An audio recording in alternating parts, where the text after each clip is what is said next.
Alright, so listen.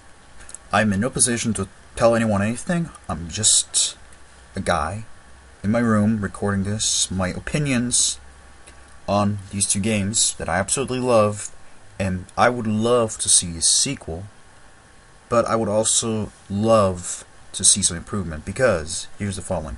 I love the first game, American Mcgee, and I also do love, very much love, the second game, Madness Returns. But it is easy to see, especially since I just finished the first game before I started the second game, that the second game in many ways is inferior to the first game. Graphically, it's better. Gameplay-wise, the combat, better. But it's lacking design, and it's lacking atmosphere in some ways, and it's lacking good soundtrack.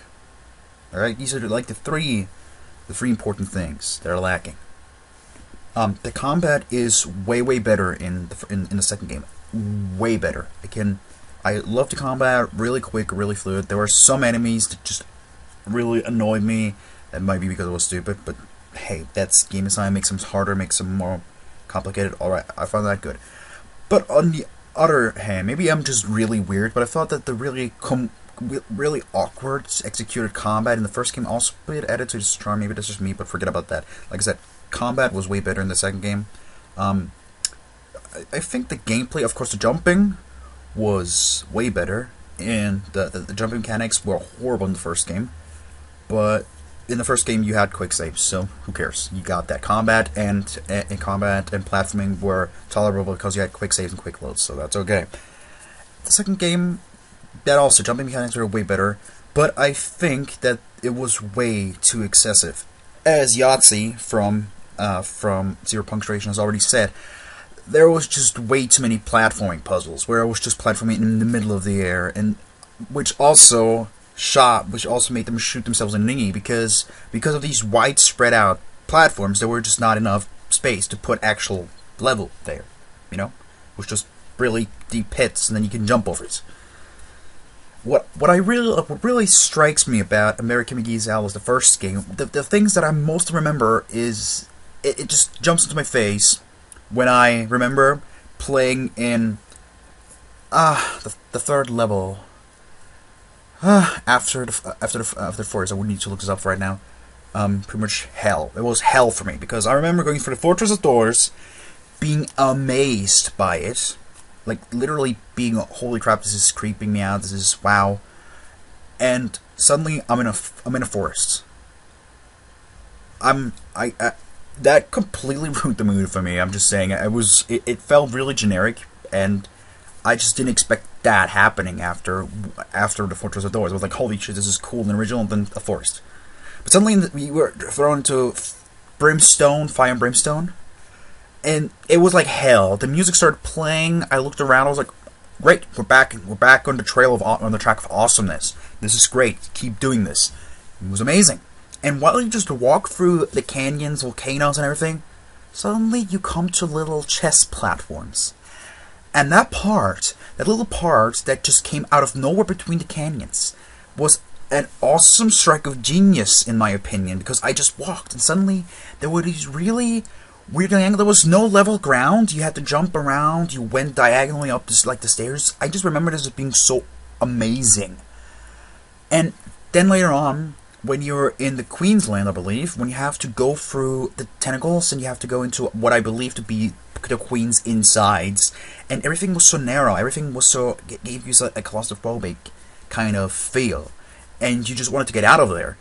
And then the platforming, I remember there was this little, I believe, lava flow, and you had to jump from tentacle to tentacle to get up on the upper ground to progress. I thought that was really great. In the second game, I feel like it was too much of a big hallway with nothing in it.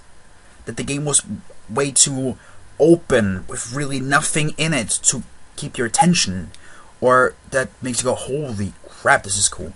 I also liked once again in Fire and Brimstone, when you have to walk up the volcano to find Alice's house on top of the mountain or volcano, whatever it was. Because I thought there were, I believe, correct me if I'm wrong, but it's like it has been a bit since I finish it. I'm thinking about just replaying the HD version now. But just correct me if I'm wrong. But I believe there were two ways, left and right, to go up there, and both ways were once again, they were narrow, but they had a lot. Like they had a lot. There were platforms. There were some enemies. A lot of pits were really just slinging around. It was really great. And then you came up there, and there was Ella's house, and you're like, holy, wow, this is really exciting. I can go in there now. I think the first game was really good with the design because they didn't spread it out so far. Yes, it was linear, but it's like Square Enix. So that's really random, but because I'm a Final Fantasy fan, it's like Square Enix when they said, "Yeah, okay, we know that Final Fantasy 13 is very linear, but we believe that you can't tell a really great story if you give an open-ended world." I mean, look at Fallout. Look at Fallout 3. You have one overarching story that is go there and do this. That's it. Yeah, you have side quests, but who cares for side quests in a story-driven game like Alice? No one. That's what I mean. Yes, it's just keep it very narrow and linear, but add really great design that just keeps your focus, because that would make the first game really great. The atmosphere, the design, and the soundtrack. I'm really sorry to say, once again, I do not want to bash this work. I believe that both games are really great games, and I love them. But if you love something, that also means you need to be able to look past the glory and see that there are flaws in there so you can fix it. The second game, the soundtrack was completely unmemorable. I remember no soundtrack from the second game at all. The first game, all these tunes keep playing in my head over and over again, and I look it up, and then I have to listen to it an entire day, and then I put it on my PSP and listen to it while I'm out there. The second game had nothing like that. I think the second game had no amazing music that I remember. I don't know why. The first game, all these clock noises in the background and everything, I felt like it was much more creepier, like it was much more simple. The second game just seemed way more like there was an actual band behind it, like an actual orchestra, while the first one was just me imagining someone banging like frying pans into each other, and then someone just playing with a clock and starts, you know, like wheeling it up or something like that. That's all I could see, with maybe someone plugging one violin in the background. That's literally how I could see it. Second game, I feel like the entire orchestra is behind it, being like, you know, being directed with a little staff, you know? It just seems so much different. The simplistic was so great. I remember going to Fortress of Doors, and before you actually are inside, and you have to jump in pretty much the vortex, jump from platform to platform, you see a door under you, a giant door under you just flying past, and the music in the background made this so chilling. I felt really in it. What I really feel is that Madness Returns kind of seemed to just look at other great games at the time and thought, maybe we can go with that. Well, the first game was, I don't know, I just think like the second game just gave it way too much hype. The second game just had way too much hype for some reason. I didn't even know the first game for a while, until like 2 years ago. My friend Yuki was like, "Hey, this game's awesome. Check it out if you love scary games." I was like, "All right," and I was hooked forever.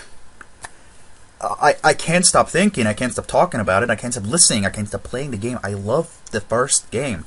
And American Mcgee apparently himself said there's no plans to make a sequel, but they have a story idea, or they're throwing around ideas that connect. I would really love to see a third game that just finishes the series up, wraps it up, and just either leaves Alice in insanity, or, you know, saves her.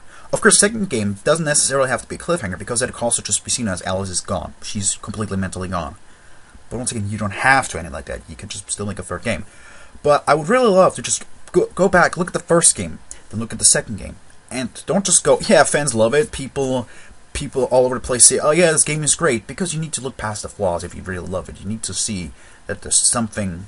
People gave it alright reviews, but they all said that, it's a bit too, you know, not really the greatest game. When I look back at the first game, sure, the graphics weren't that great, but the controls were maybe not that spot on, but I can forgive that, because the atmosphere, the design, the soundtrack, everything pulled you in. You don't have to have the greatest spot on God of War controls to have a great game.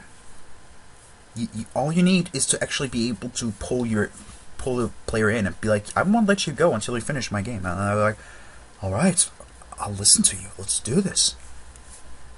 And that's what American Mcgee Alice did to me. I love this game so much that I probably fan rage and defend it against anyone who's like, this game is bad. I'd be like, oh no, I'll list 50 reasons why it's not. Let's go with moment number 1. But Madness Returns, I can see why people are not too fond of it. I love it. I know a lot of people love it. But I would plead with you, Mr. McGee, to just go check out the game again. Look at all these things. I know you cut so much stuff. I saw this, like the moon, and all the other things. The entire map screen that I love to see in the artwork. All the things you cut out. Please just go back, see what you can improve, see what made the first game so great, the atmosphere and everything, and then talk to EA about a third game, and just like take the improved things, the gameplay and everything from the second game. Take the amazing things that were better in the first game and then put them together to make a perfect masterpiece. I would really plead with you to do that. That would be amazing. Because this game, I don't think, together with Soul River 2, which I praise for its characters, for its design, and for its written story, American Mcgee's is pretty much my favorite game of all time. And I would really love to see a third game in a series that just wraps everything nicely up. That is just a perfect blend of the two prior games. That would be amazing. So, pretty sure nobody listened to this because once again I'm just a guy. But if anyone did, please tell Mr. McGee to look at this, or to just tell him the info that I'm giving you guys. Just check out the first game, then check out the second game. See how you can blend this together to make one perfect game. It would be amazing, guys. And I'm pretty sure out there are some fans that are not just blind and just say, oh my god, this game is great and nothing's wrong with it. I'm pretty sure there are some people out there that can agree with me that the first game had just so much better qualities that could be used for a sequel. Okay? So, thanks guys. Thanks for listening if you did. And I'm gonna go play the first game again on the PlayStation 3. See ya!